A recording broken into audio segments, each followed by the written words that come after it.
Maryam alayhi salatu wassalam fit signe en direction du berceau, en direction de cet enfant d'Hazrat Isa alayhi salatu wassalam. Les gens présents diront, comment veux-tu que nous discutions, comment veux-tu que nous parlions avec un enfant qui est encore de son berceau, de son couffin? Et à ce moment, cet enfant qui va parler, قال إني عبد الله آتاني الكتاب وجعلني نبيا. Cet enfant, Hazrat Isa alayhi salatu wassalam, encore de son berceau dira que je suis le serviteur d'Allah subhanahu wa ta'ala, atani al-kitab, qu'Allah subhanahu wa ta'ala m'a accordé un livre, la Bible, et il a fait de moi un prophète. Donc, dès son enfance, Hazrat Isa alayhi salatu wassalam, il a cette faculté de parler avec intelligence pour protéger l'honneur de sa mère, étant donné qu'il a réussi à parler dès son enfance par la puissance et le pouvoir d'Allah subhanahu wa ta'ala, et que la parole, les mots en arabe sont dits kalima. C'est pour cela qu'ici, Hazrat Isa alayhi salatu wassalam a été qualifié de mot d'Allah, kalimatullah wa kalimatu. Ou encore une autre réponse qui est donnée, c'est que Hazrat Isa alayhi salatu wassalam, parmi tous ces miracles, grâce à ces miracles, grâce à ces paroles, il a réussi à ramener énormément de personnes sur le chemin d'Allah subhanahu wa ta'ala. Grâce à sa propagation, grâce à son enseignement, beaucoup de personnes de son époque ont commencé à revenir vers l'unicité d'Allah subhanahu wa ta'ala et ont adhéré à la religion de Hazrat Isa alayhi salatu wassalam. Donc, étant donné qu'il a propagé cette religion, il a ramené les gens vers le droit chemin, pas forcément par des miracles sortant du naturel, mais juste par la douceur qu'il y avait dans ses paroles, par la faculté qu'il avait à expliquer certaines choses, par l'éloquence qu'Allah subhanahu wa ta'ala lui a accordée. Alors, pour montrer, pour mettre en valeur cette qualité qu'il avait, il a été surnommé Kalimatullah, le mot d'Allah subhanahu wa ta'ala. Exactement comme d'autres personnes qui ont certaines qualités, certaines capacités, certaines facultés. Pour mettre en avant ces capacités, ces facultés, alors on attribue ces facultés à Allah subhanahu wa ta'ala. Comme par exemple un compagnon, Hazrat Khalid ibn al-Walid radiallahu ta'ala an, qui est un éminent compagnon radiallahu ta'ala an, et qui avait ce don, cette faculté de très bien se protéger, de très bien gérer une bataille. Lorsqu'il allait sur le champ de bataille pour combattre, pour propager l'unicité d'Allah subhanahu wa ta'ala, alors en général, Hazrat Khalid ibn al-Walid radiallahu ta'ala an ramenait toujours la victoire. Dans la bataille de Uhud, lorsque les musulmans ont pris le dessus au début, et que, étant persuadés de leur victoire, ont commencé à baisser leur garde, si ensuite les musulmans ont été attaqués, si les musulmans ont accusé de grosses pertes, c'est surtout par la finesse, l'intelligence et la clairvoyance de Hazrat Khalid ibn Walid radiallahu ta'ala, qui à l'époque n'était pas encore musulman, qui a réussi à contourner les armées et à attaquer cette armée musulmane par derrière. Donc ensuite il va accepter l'islam, et à chaque conquête qu'il va mener, alors ce sera la victoire.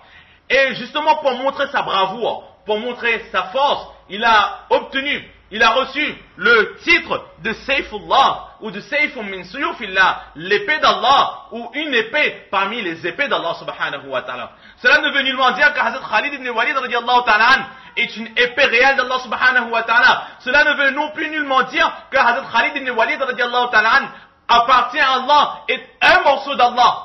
Non, c'est juste pour mettre en valeur cette qualité on a assimilé cette qualité à Allah, c'est-à-dire que c'est un don qu'il a reçu de la part d'Allah subhanahu wa ta'ala. Ou encore comme Hazrat Hamza radiallahu ta'ala an, qui s'est fait martyr dans cette guerre, ou Hazrat Hamza radiallahu ta'ala an, qui était très courageux, et par rapport à sa bravoure, il a reçu le titre de Asadullah, le lion d'Allah. Est-ce que cela veut dire que Hazrat Hamza radiallahu ta'ala an est vraiment le lion d'Allah subhanahu wa ta'ala? Est-ce que cela signifie qu'il appartient à Allah subhanahu wa ta'ala? Est-ce que cela signifie que Hazrat Hamza radiallahu ta'ala an, il est une partie d'Allah subhanahu wa ta'ala? Na'udhu billah, cela ne veut nullement dire cela. Cela veut simplement dire que cette bravoure qu'il a obtenue, qu'il est brave comme un lion, cela vient tout simplement de la part d'Allah subhanahu wa ta'ala. Et de la même façon, Kalimatullah, cela ne veut pas dire que Hazrat Isa alayhi salatu wa salam, il est la parole d'Allah subhanahu wa ta'ala. Mais tout simplement que cette faculté de parler, d'inviter, de propager est un don qu'il a reçu de la part d'Allah subhanahu wa ta'ala.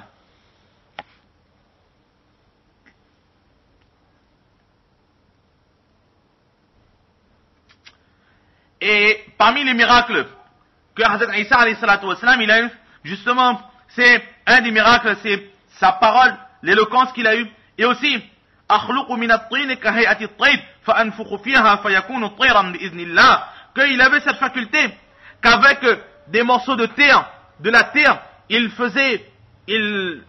façonnait un oiseau en terre, et ensuite il soufflait sur cette motte de terre, et cet oiseau, par l'ordre d'Allah subhanahu wa ta'ala, prenait vie. Donc là c'est aussi un miracle, et le souffle vient de la bouche. Donc par rapport à cela, on va assimiler que ce souffle qui vient de la bouche est similaire à une parole qui elle aussi sort de la bouche. Donc c'est un miracle qui se dégageait de sa bouche bénie. Ou encore, il avait cette faculté de redonner la vie à certaines personnes défuntes, certaines personnes déjà décédées par l'ordre d'Allah subhanahu wa ta'ala. Il se présentait devant le défunt et disait: Qum bi'iznillah, lève-toi par l'ordre d'Allah subhanahu wa ta'ala, et Allah redonnait la vie à cette personne. Donc, Qum bi'iznillah, ce sont aussi des paroles qui sortent de la bouche de Hazrat Isa alayhi salatu wa salam. Par rapport à cela, un autre miracle. Et en voyant justement ce miracle aussi, les gens acceptaient, croyaient en Hazrat Isa alayhi salatu wa salam.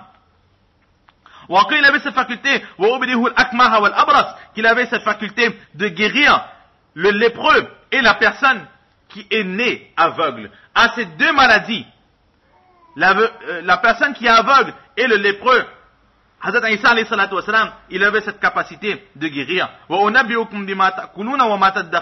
Et aussi, je suis capable, en vous regardant, je suis aussi capable de savoir ce que vous avez mangé et ce que vous avez gardé de côté. Donc là, c'était quelques miracles de Hazrat Isa alayhi salatu wa salam.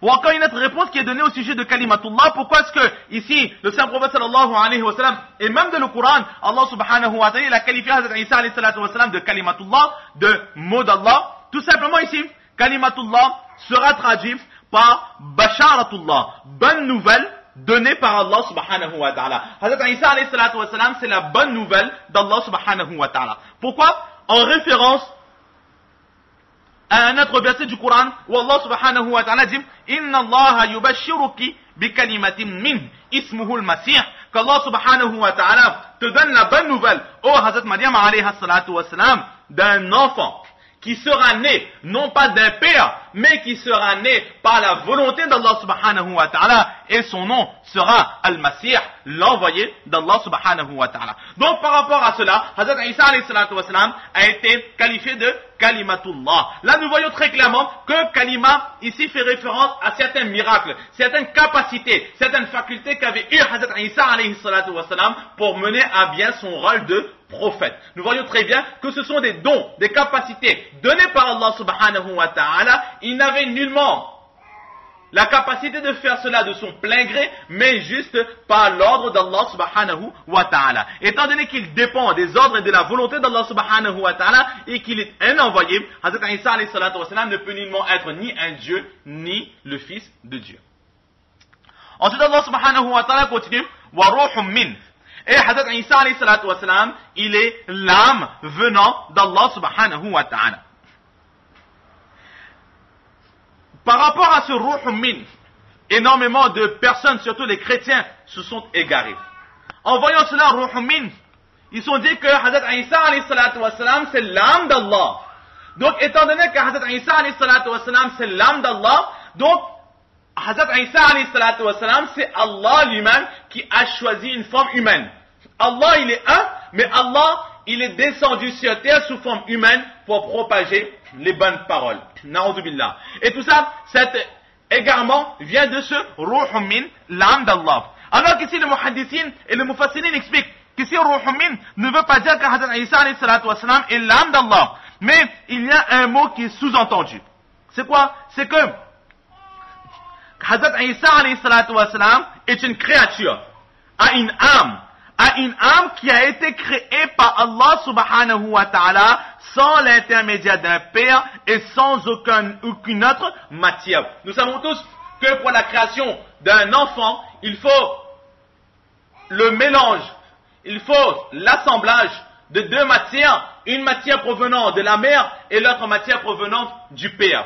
Et ici, Allah subhanahu wa ta'ala dit, wa ruhun min, car Hazrat Isa alayhi salatu wa salam n'est pas le mélange, ne provient pas de ces deux matières-là, mais c'est une âme qui a été créée directement par Allah subhanahu wa ta'ala, sans l'intermédiaire d'un père et sans aucune autre matière pour que Hazrat Isa alayhi salatu wa salam puisse prendre forme.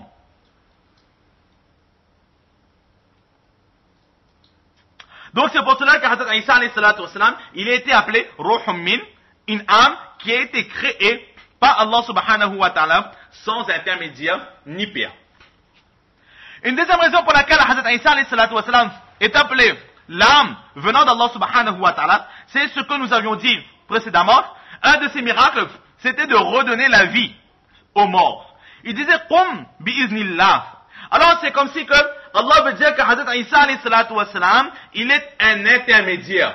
Lorsqu'il dit ces paroles, Qum bi'iznillah, alors par l'intermédiaire de ces paroles, je remets l'âme, le ruh, dans le corps de cette défunte. Par rapport à cela, Hazrat Isa alayhi salatu wassalam, il est Ruhun Min. Il est celui par lequel nous faisons de nouveau entrer l'âme dans le corps des défunts.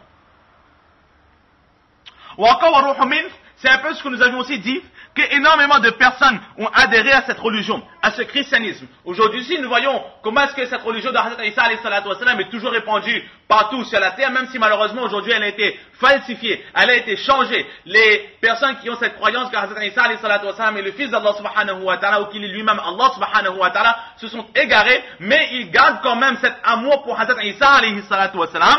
Alors, les muhaddissines et les mufassirines disent que Hazrat Isa alayhi salatu wassalam, il a réussi à son époque à refaire vivre des cœurs morts, des cœurs remplis d'obscurité, des cœurs qui avaient oublié Allah subhanahu wa ta'ala. Ces cœurs ont repris vie par l'invitation, par les efforts de Hazrat Isa alayhi salatu wassalam, exactement comme ces cœurs morts, ces cœurs endurcis par les péchés ont repris vie, ont eu une seconde âme par l'intermédiaire et les efforts de Hazrat Isa alayhi salatu wassalam. C'est pour cela que Hazrat Isa alayhi salatu wassalam, il a reçu ce titre de Ruhun Min.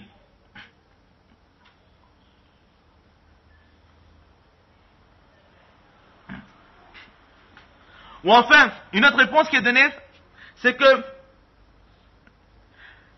Ruhun Min, ici, lorsqu'Allah subhanahu wa ta'ala, il a créé l'âme de Hazrat Isa alayhi salatu wassalam, il a demandé à son ange, Hazrat Jibril alayhi salatu wassalam, d'aller déposer cette âme, ce futur enfant, dans le corps, dans le ventre de son serviteur Hazrat Maryam alayhi salatu wassalam.